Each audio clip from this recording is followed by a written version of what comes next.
I'm here on Reddit today because of a very unexpected situation I'm facing. Years ago, my high school girlfriend, Gigi, at the time, and I got pregnant unexpectedly. We had always been careful, but I guess sometimes life has its own plans. When Gigi discovered she was pregnant, she went ballistic as she had always dreamed of pursuing her career as a model and argued that getting pregnant meant giving up on all those dreams. Throughout college, she had been working various part-time gigs and going for auditions, so I knew how much her career meant to her. I empathized deeply with her aspirations and assured her that I would support whatever choice she made. It was important to me that she knew I was there for her, no matter what. Unfortunately, we found out that her pregnancy was too far along to consider termination. This news was devastating for Gigi, as it felt like all her dreams were slipping away, and it put her in a very difficult position. In the midst of this, our families reacted very differently to the news. My parents immediately stepped forward, offering to take responsibility and support us in any way they could. They were ready to help us through this new phase in life and ensure the best for the baby.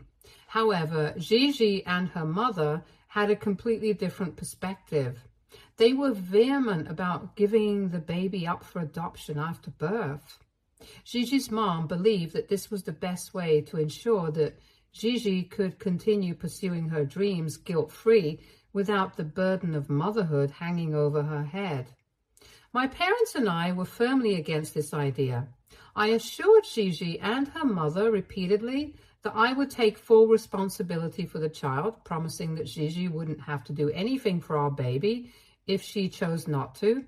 I tried to convince them that we could find a way to make it work without giving up the baby.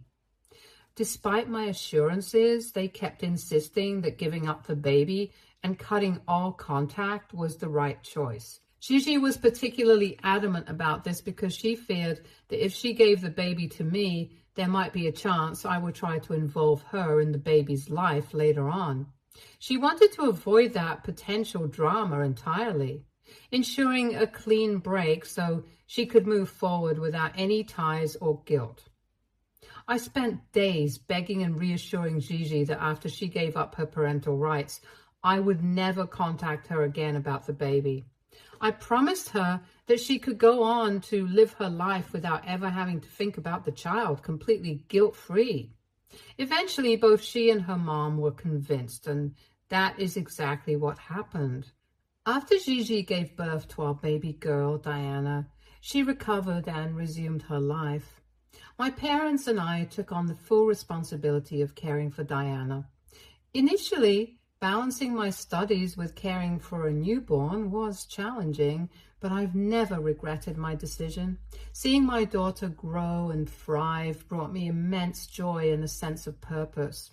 Throughout the rest of my college years, Gigi avoided me completely. She never once inquired about our daughter, and I stayed true to my promise, never bothering her about it. My focus was entirely on raising Diana and building a stable life for us. Diana meant everything to me, and it's hard to put into words just how deep my love was for her. They say there's a special bond between fathers and their daughters, and from the moment I first saw her in hospital, I knew that was true. It was an overwhelming feeling when I held her in my arms, like my entire universe suddenly centered around her. She brought an indescribable purpose into my life. I can't even count the number of times my classmates would tease me about becoming a dad too soon. They would say I was missing out on life and that I should be out having fun, not changing diapers and worrying about a baby. Despite their comments, I never paid any heed to them because they didn't understand the bond I had with Diana or how fulfilling it was to watch her grow and learn. Sure, my college experience was vastly different from theirs, but looking back, I wouldn't have traded it for anything. Every milestone Diana reached, every smile and every little moment we shared made all my sacrifices worth it. I worked tirelessly to graduate from college with good grades while juggling a part-time job to support my daughter. Being a single parent is incredibly challenging, so I'm immensely thankful to my parents for those days when they stepped in and did their best to watch over my daughter whenever they could. From babysitting Diana when I had late-night study sessions before my exams, to offering advice and a listening ear when it got too frustrating for me. Their unwavering love and support helped me navigate the toughest times. My parents' selflessness and dedication allowed me to focus on my studies and provided for my child without feeling too overwhelmed. When I finally graduated college, secured a stable job, and saved up enough money, I was overjoyed to move out with Diana into our very own place. It was a milestone moment for us both. I took great care in choosing each piece of furniture and decorating Diana's room and making sure everything was perfect for us. This wasn't just about having a roof over our heads. It was about creating a space where we could make new memories and feel truly settled. In the first few years after moving out, it was just Diana and me. I would go to work at my office and pick her up from daycare, and we would then head home together. After freshening up, I would help her with homework while preparing dinner and prepping her lunch for the next day. Gradually, I got the hang of managing everything on my own. Sure, there were times when exhaustion hit and I had to call my parents for help, but for the most part, I was always there for my daughter. And she could count on me for anything. Being her parent was my first priority, and seeing her grow and thrive as a happy child was incredibly rewarding. When Diana was 5 years old, I met her stepmother and the love of my life, Chloe. Chloe was a divorcee who had come out of an abusive marriage. Despite her difficult past, she was an incredibly kind and compassionate woman. The way she interacted with Diana was what truly made me fall in love with her. Chloe understood how important Diana was to me, and she embraced her wholeheartedly. Seeing the bond they formed and how naturally Chloe took on the role of a loving figure in Diana's life made me realize that she was the one I wanted to share my life with. When Chloe and I got married, Diana was our flower girl. I still have those adorable pictures from our wedding showing how she never left our side throughout the entire ceremony. She looked so sweet and happy, and it warmed my heart to see her being part of such a special day. The wedding was a joyous occasion for everyone, and our little family was surrounded by love and support. My parents in particular were overjoyed. They cried tears of happiness because they knew how much I had struggled over the years. Seeing me finally find love and build a happy family meant the world to them. It was a beautiful day filled with love, laughter, and the promise of a bright future together. Over the years, Chloe consistently proved to be a loving stepmother to Diana, caring for her as if she were her own daughter. After moving into a larger home that Chloe and I purchased together, I tragically lost my parents to health issues. This period was devastating for me, and perhaps why I couldn't give Diana the attention I used to. It was during this time that Diana started facing bullying in high school. Some of her friends found out from their gossiping mothers that Chloe wasn't actually Diana's biological mother.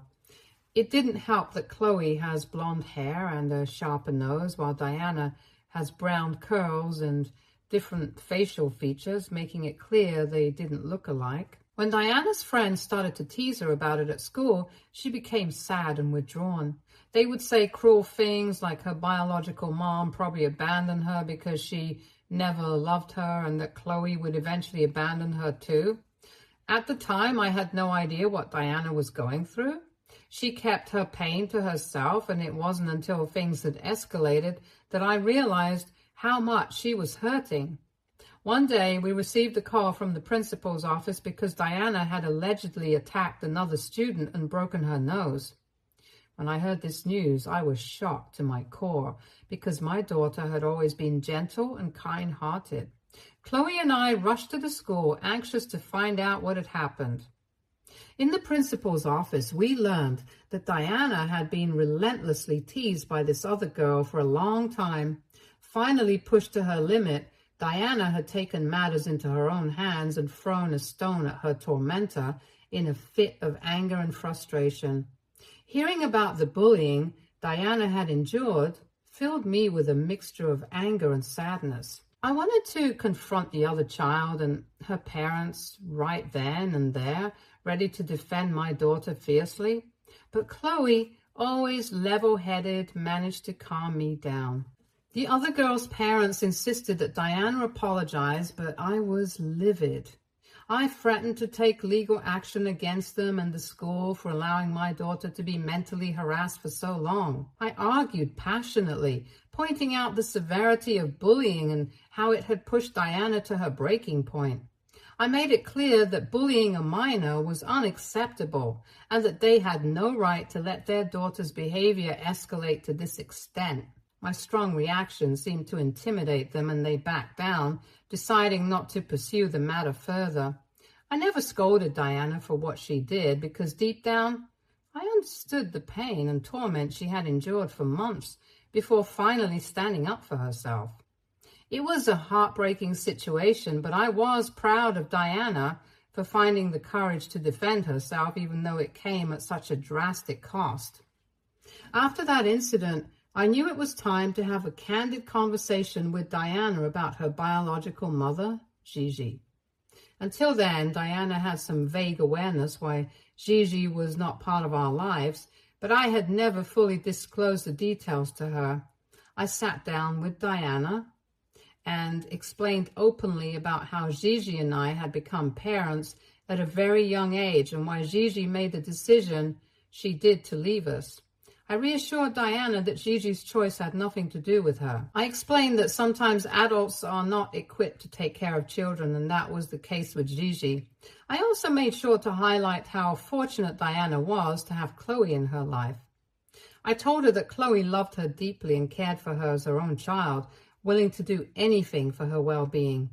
I wanted Diana to understand that family isn't just about biology, but about love, care, and the people who are there for us unconditionally. After our conversation, I hoped Diana would have moved past her curiosity about her biomom, but a few weeks later, she confided in me that she was trying to reach out to Gigi. I was deeply concerned for her because I knew how firmly Gigi had asked to never be contacted again. And despite my warnings, Diana was determined, and it worried me greatly that she might face disappointment or rejection. When Diana finally got in touch with Gigi, she excitedly told me that her biological mom was happy to hear from her and wanted to meet up. I couldn't help but feel skeptical about this sudden change, considering Gigi had never attempted to contact me about Diana over the years, even though my contact information remained unchanged. I voiced my doubts to Diana, expressing how difficult it was for me to believe Gigi's newfound enthusiasm. Despite my reservations, Diana was thrilled and believed Gigi's words wholeheartedly. She quickly made plans to meet her biomom at a mall and insisted on going alone. I firmly insisted I accompany her, at least to drop her off and verify if it really was Gigi.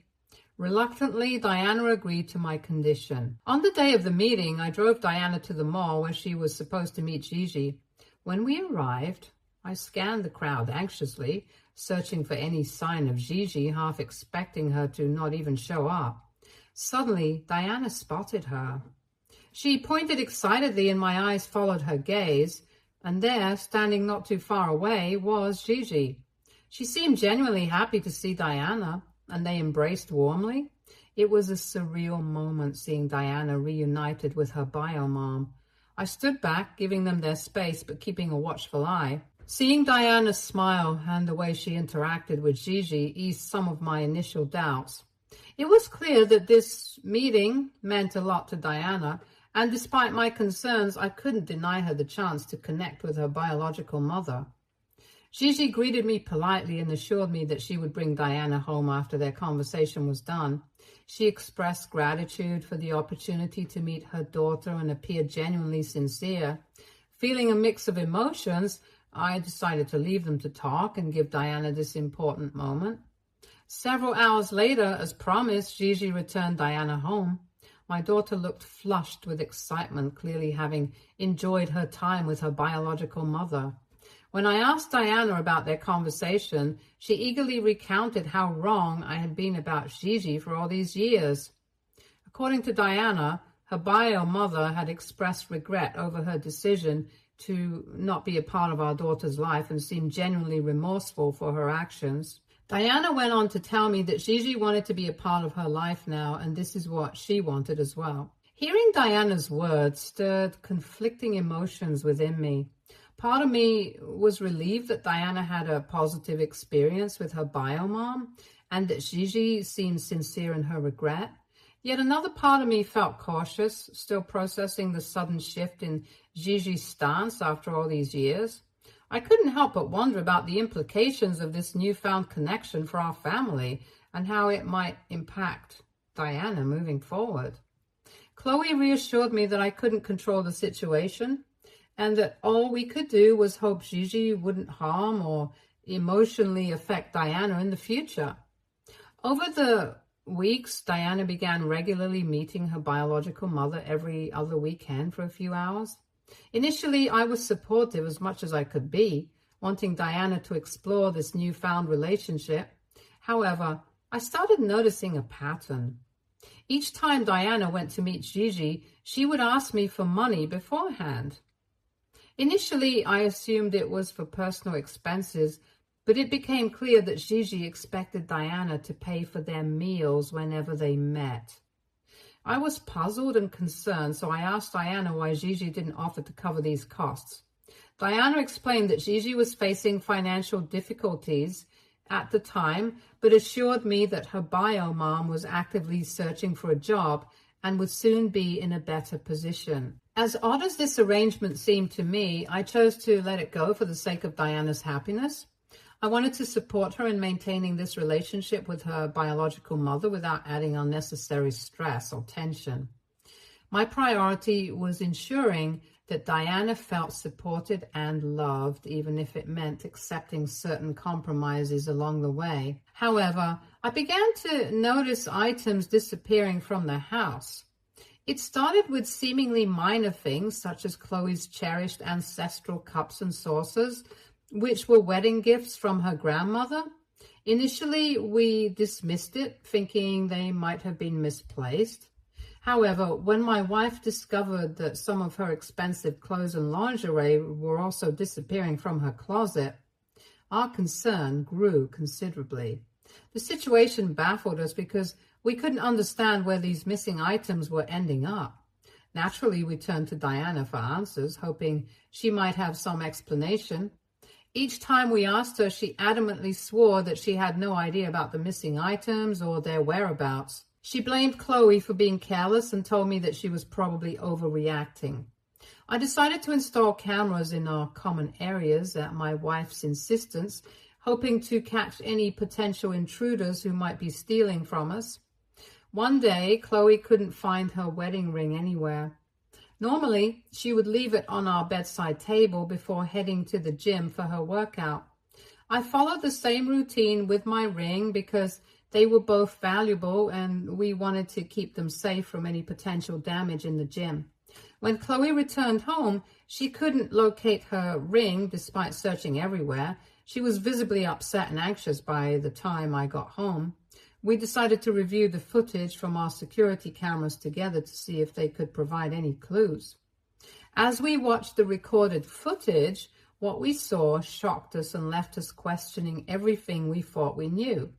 It turned out that whenever we were not at home, Diana would roam around the house and take things that didn't belong to her.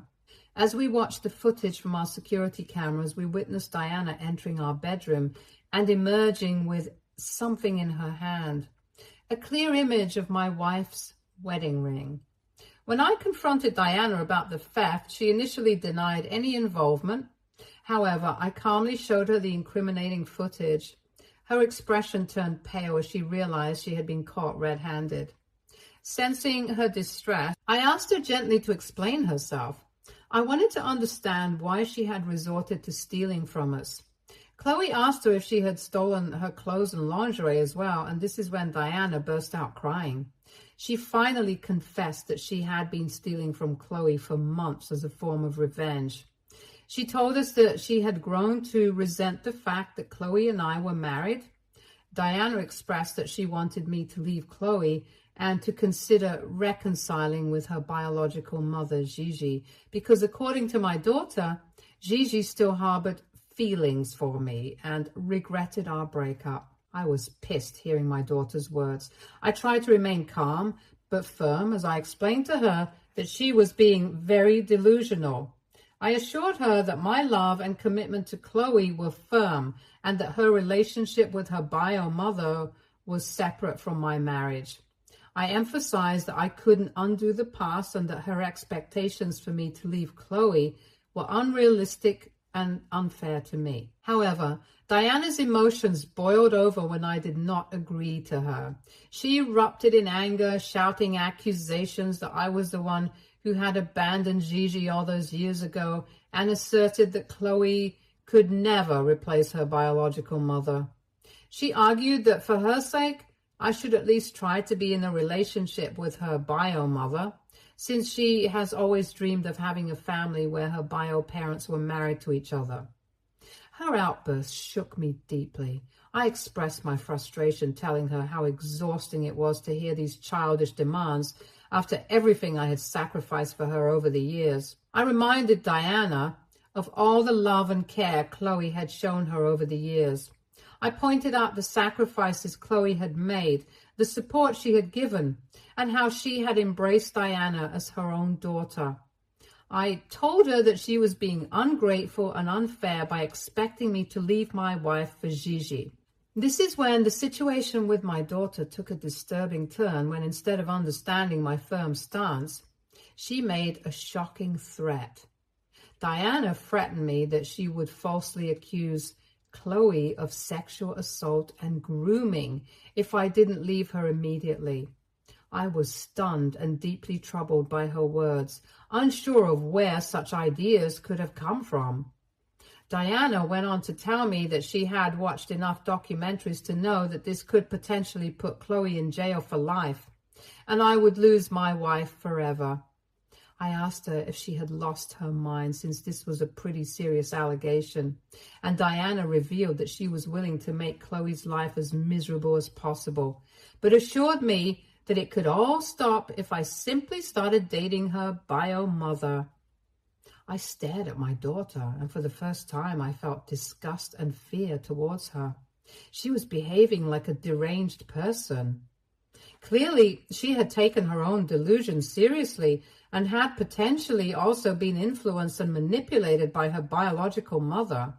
I couldn't believe how low my daughter was willing to go to make her twisted dreams of getting me and her bio mother together come true. When my wife, Chloe, learned about Diana's willingness to make false accusations, she immediately informed me that she could no longer live under the same roof as my daughter.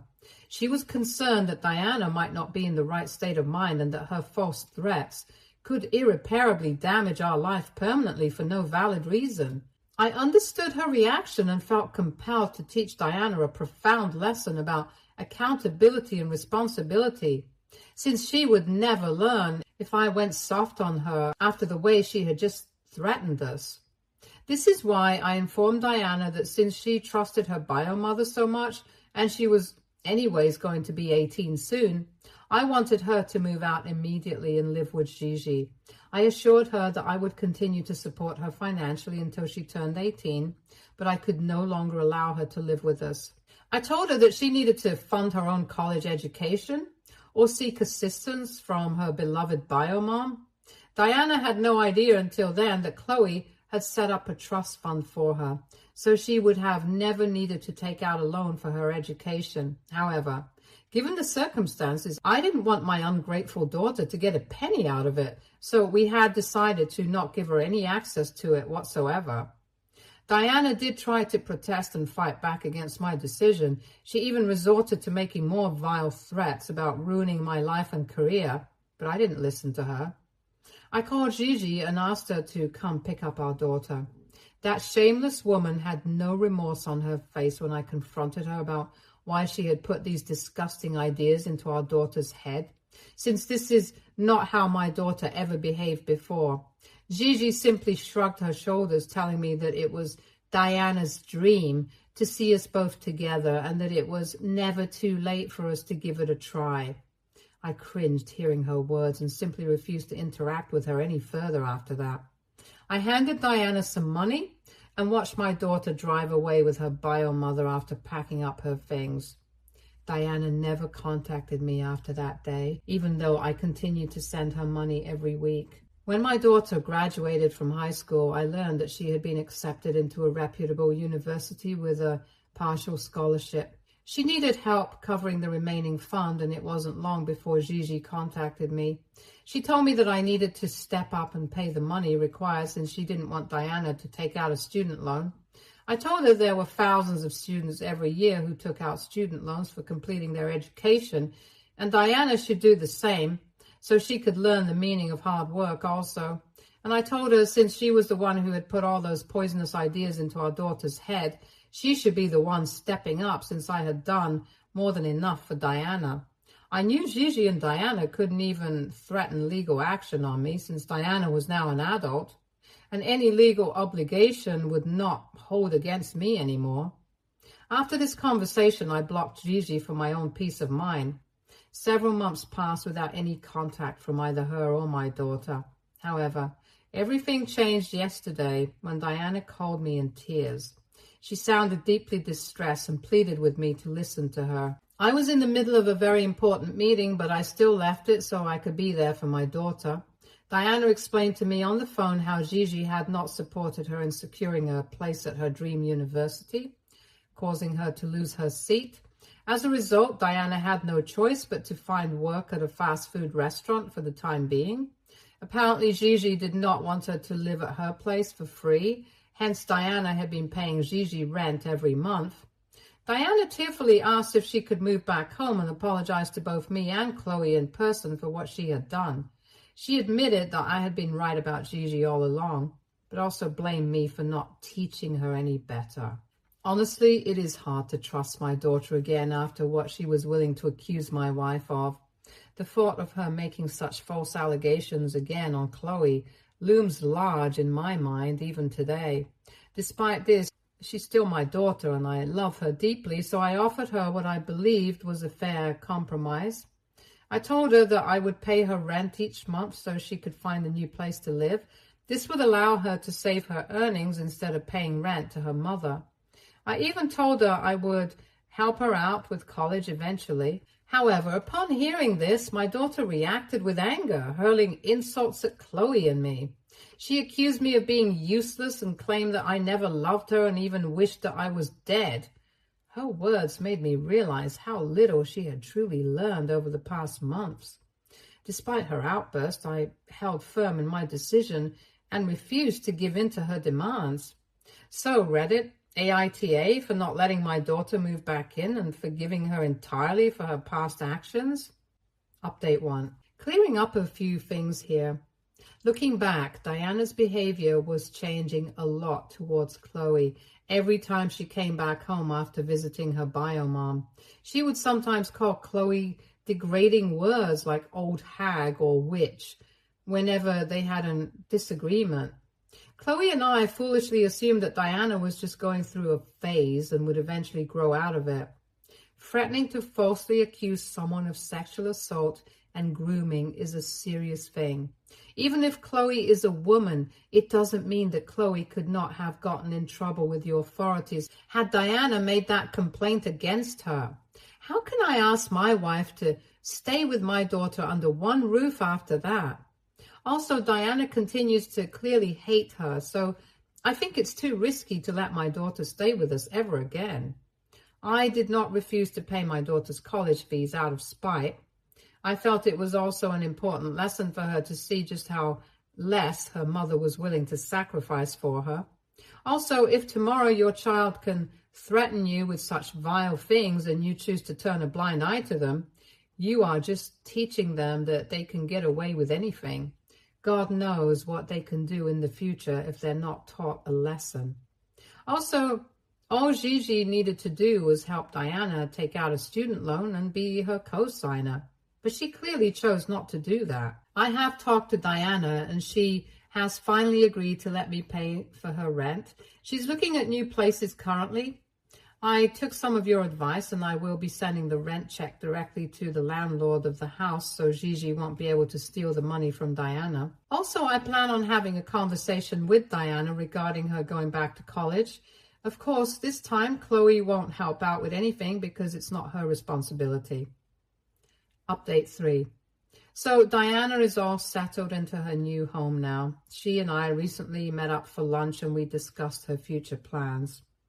She apologized to me profusely for everything that happened between us and understood why Chloe no longer wants to have a relationship with her. I've assured Diana that I'll support her in starting college next year if she wants to.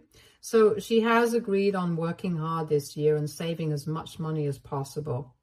Gigi is furious that she has lost Diana's paychecks, but there's nothing much she can do at the moment since I have her blocked, and Diana is no longer speaking to her as well. Stay tuned for more stories from our girl